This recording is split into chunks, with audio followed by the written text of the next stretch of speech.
তো বন্ধুরা, কেমন আছো তোমরা সবাই? আশা করি ভালো আছো। তো আজকে সম্পূর্ণ খুবই সাধারণ একটা রেসিপি নিয়ে চলে এসেছি তোমাদের সাথে শেয়ার করতে। তো চলো রান্নাটা আমি দেখাই।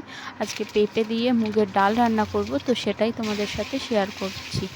তো চলো, ফার্স্টে আমি কড়াই বসিয়ে নিয়েছি, তার মধ্যে সর্ষের তেল গরম করতে দিয়েছি। সর্ষের তেল গরম হয়ে গেলে তার মধ্যে ফোড়নে আমি দিয়েছি তেজপাতা, শুকনো লঙ্কা আর ফোড়ন দিয়ে তার মধ্যে গ্রেট করা আদা দিয়ে দিয়েছি।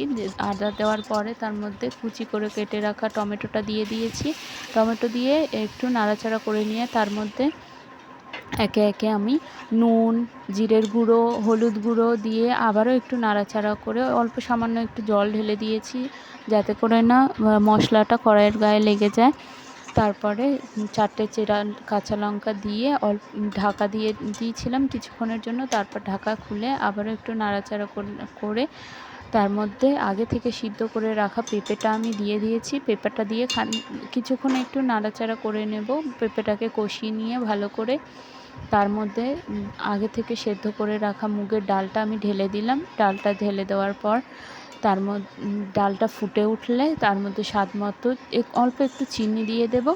চিনি দেওয়ার পর তারপরে ঘি আর একটু গরম মশলা দিয়ে ডালটা আমি নামাবো, পরিবেশন করব। এবার হয়ে গেছে।